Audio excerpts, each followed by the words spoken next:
Hi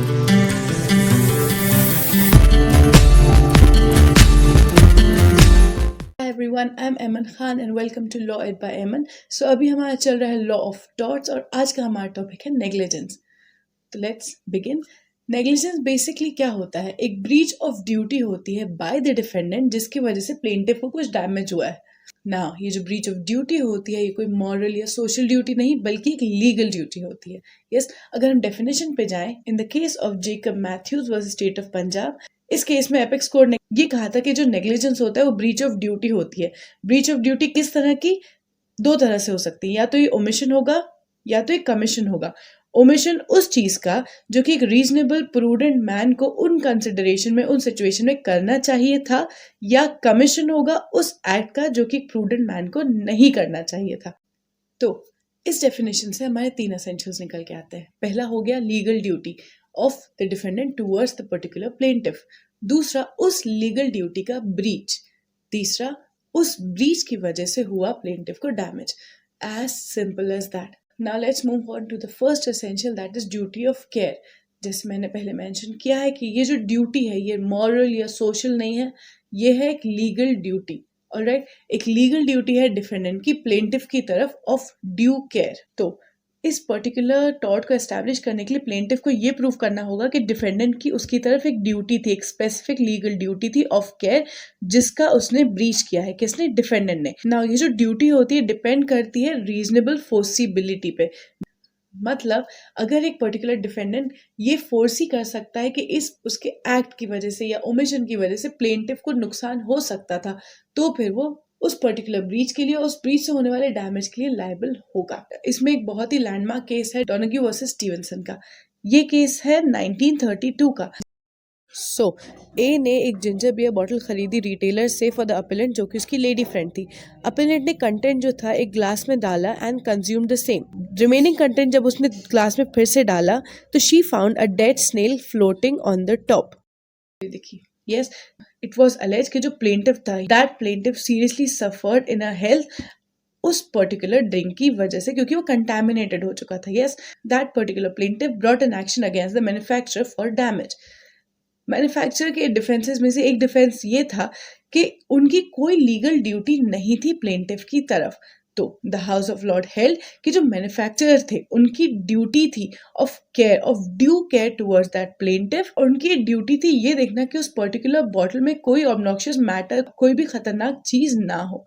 That is why that particular plaintiff would be liable for breach of duty. Another case है rural transport service versus बेजलम बीबी. ये case है 1980 का.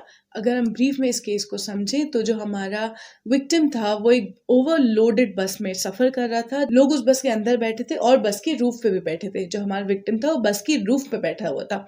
एक overhanging branch जो उससे टकराई और वो नीचे गिर गया. उसको बहुत इंजरीज हुई एंड कॉन्सिक्वेंशियली ही डाइड. तो सूट फाइल किया उस पर्टिकुलर विक्टिम की मदर ने. तो इट वाज हेल्ड कि there was negligence on the part of both of the driver and the conductor of the bus and defendants were held liable for the same.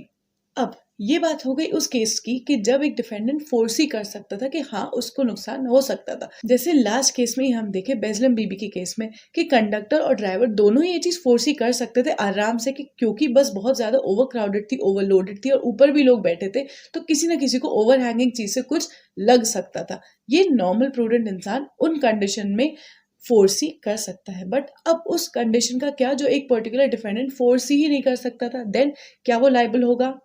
Now, in the case of Cates versus Mungini Bros, ये case है 1970 का. A lady went to a restaurant, वो वहाँ बैठी और ऊपर ceiling fan जो था वो उसके ऊपर गिर गया. In the action for damages, it was held कि जो डिफेंडेंट थे वो फोर्स ही नहीं कर सकते थे कि वो पर्टिकुलर फैन गिर जाएगा, and that is why क्योंकि फोर्सिबल नहीं था, so defendants were not held liable. अब सेकेंड एसेंशियल्स पे हम आते हैं, that is breach of duty. वो जो पर्टिकुलर लीगल ड्यूटी थी डिफेंडेंट की प्लेंटिफ की तरफ, उसका ब्रीच हुआ है. दैट इज डिफेंडेंट वो करने में नाकामयाब रहा है.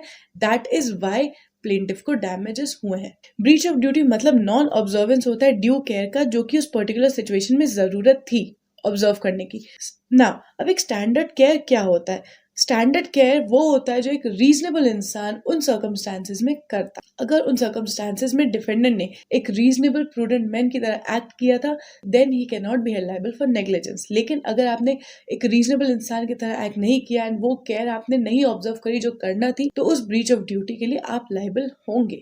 इन the case of blithe versus Birmingham water works company, ये 1856 का केस है।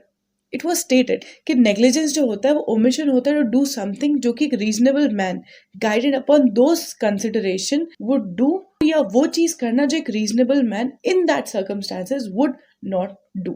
यस, तो एक स्टैंडर्ड ऑफ केयर क्या होनी चाहिए ये डिटरमाइन करने के लिए 3 चीजें जरूरी हैं। पहला है importance of the object to be attend, दूसरा है the magnitude of the risk, और तीसरा है द अमाउंट ऑफ कंसिडरेशन जो कि पे किया गया है उस पर्टिकुलर सर्विस के लिए। पहला है हमारा the importance of the object to be attend. एक जो पर्टिकुलर लॉ है वो ये नहीं कहती कि आप एक्सेप्शनली एकदम out of ordinary care observe करें, but law wants you to take care जो एक रीजनेबल इंसान करे, जो एक रीजनेबल इंसान ऑब्जर्व करे उन सर्कमस्टांसेस में। इसको हमें केस से समझते हैं। ये केस है हमारा लैटिमर वर्सेस एईसी लिमिटेड। यह है 1953 का केस। यस, बहुत तेज बारिश की वजह से जो रिस्पोंडेंट की फैक्ट्री फ्लडेड विद वाटर, ठीक है, ऑयली सब्सटेंस था कुछ जो पानी में मिक्स हो गया। लेकिन जब पानी ड्रेन हुआ तो ऑयली सब्सटेंस जो थे वो सेटल हो गए ग्राउंड पे, जिसकी वजह से ग्राउंड स्लिपरी हो गया। हमारे रिस्पोंडेंट ने क्या किया, एज रीजनेबल मैन उसने सॉडस्ट जो था पूरे फ्लोर पे फैला दिया एक, ताकि वो जो परत थी, तो व्हाट आर रिस्पोंडेंट डिड, उसने पूरे उसने जो चिकनी लेयर थी तेल की उस पर सॉडस्ट फैला दी ताकि वो जो चिकनी लेयर थी उससे कोई किसी को नुकसान ना हो। लेकिन कुछ एरियाज जो थे वो अनकवर्ड रह गए जिसके ऊपर अपीलेंट फिसल गया। Now that particular appellate sued the respondent for negligence and contended कि जो रिस्पोंडेंट था उसको फैक्ट्री बंद कर देनी चाहिए थी ताकि आगे किसी को नुकसान ना होता। Now in this case the house of Lord held कि जो रिस्क था उस स्लिपरी फ्लोर से उस ऑयल की वजह से वो इतना ज्यादा ग्रेव नहीं था कि पूरी फैक्ट्री बंद कर दी जाए, इतने ज्यादा लोगों का नुकसान हो, इतने ज्यादा लोगों की आमदनी का नुकसान हो, राइट। तो जो रिस्पोंडेंट था इस केस में रिस्पोंडेंट ने बहुत ही रीजनेबली एक्ट किया, जैसे एक नॉर्मल रीजनेबल इंसान एक रिस्पॉन्सिबल इंसान एक्ट करता। The defendant was not negligent, therefore he was not liable for negligence. तो यहाँ से हमें क्या समझ में आया कि जो ड्यूटी ऑफ केयर है आपकी वो आउट ऑफ ऑर्डिनरी नहीं है। आप वो एक्ट करिए जो कि एक रीजनेबल इंसान करे उन सर्कमस्टांसेस में। अगर आप वो एक्ट कर रहे हैं, अगर आप उस पर्टिकुलर सर्कमस्टांसेस को उस पर्टिकुलर एक्ट को अवर्ट करने के लिए पूरी कोशिश कर रहे हैं, तो फिर आप नेग्लिजेंस के लिए लायबल नहीं होंगे। But if you are negligent and if you are not trying to avert the particular situation that might take place, तो फिर you can be held liable for negligence. जैसे इस केस में उस पर्टिकुलर रिस्पोंडेंट ने हर तरह की कोशिश कर ली थी उस ऑयल फिल्म जो चढ़ गई थी जमीन पे उसको कवर करने की, लेकिन थोड़े पार्ट्स छूट गए जिसके ऊपर अपीलेंट फिसल गया, so he was not held liable for negligence. दूसरा पॉइंट है मैग्नीट्यूड ऑफ रिस्क। जो एक पर्टिकुलर केयर होती है हर एक्ट के लिए अलग होती है। एक तरह की सावधानी हर चीज के ऊपर नहीं अप्लाई कर सकते। कुछ चीजों में आपको ज्यादा सावधान होना पड़ता है, कुछ चीजों में कम सावधानी भी चलती है। तो मैग्नीट्यूड ऑफ रिस्क को देख के कि इस पर्टिकुलर चीज में रिस्क कितना है, आप अपनी केयर अप्लाई करते हो, राइट। तो जो डिग्री होती है केयर की, that varies according to the situation, okay. मतलब एक पर्टिकुलर केयरफुल एक्ट जहां एक सिचुएशन में रीजनेबल केयरफुल एक्ट हो सकता है, वहीं दूसरी सिचुएशन में वो नेग्लिजेंट एक्ट भी हो सकता है, राइट। तो it all depends upon the magnitude of the risk कि उस पर्टिकुलर एक्ट में रिस्क कितना इन्वॉल्व है, उस हिसाब से you need to be careful. अगर रिस्क ज्यादा है तो you need to be more careful, और अगर रिस्क कम है तो comparatively you can be a little less careful in that. And the last is कि उस पर्टिकुलर सर्विस के लिए आपने कितना कंसिडरेशन पे किया है। अभी बड़ा ही इंटरेस्टिंग सा पॉइंट है, because just imagine, can you expect a normal tea stall by the roadside to have the same amount of care and quality into that particular tea as a 5-star hotel at a posh area? No, you cannot.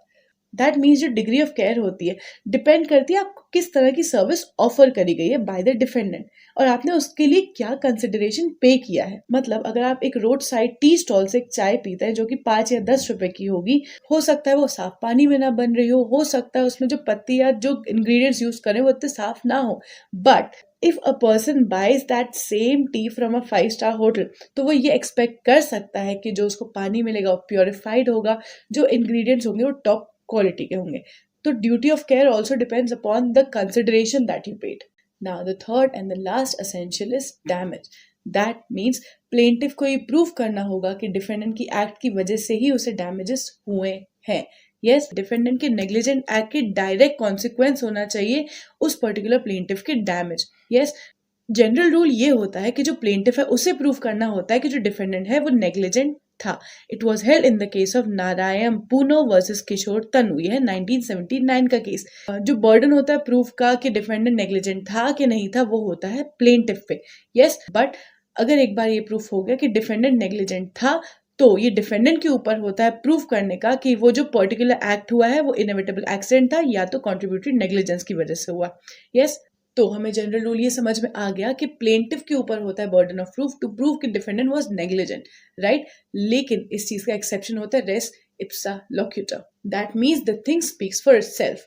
कभी कभी ऐसा होता है कि चीज को देख के ही समझ में आ जाता है कि विदाउट डिफेंडेंट्स नेग्लिजेंस ये एक्ट हो ही नहीं सकता. Okay, that is res ipsa loquitur. ये इस प्रिंसिपल का एक तरह से एक्सेप्शन है कि प्लेंटिफ को प्रूव करना होता है कि ओनर्स ऑफ प्रूफ जो होता है वो प्लेंटिफ पे होता है. Now, in the case of Chief Executive Officer versus Prabhuti Sahu, ये हमारा केस है 2012 का. इस केस में एक इंसान की इलेक्ट्रोक्यूशन से डेथ हो जाती है क्योंकि वो एक ओवरहैंगिंग वायर से कांटेक्ट में आ जाता है जो कि काफ़ी नीचे लटक रहा था. ये भी प्रूफ नहीं हो पा रहा था कि उस पॉइंट ऑफ टाइम पे जो इलेक्ट्रिसिटी थी वो कट ऑफ करी गई थी या नहीं करी गई थी because of the overhanging wire.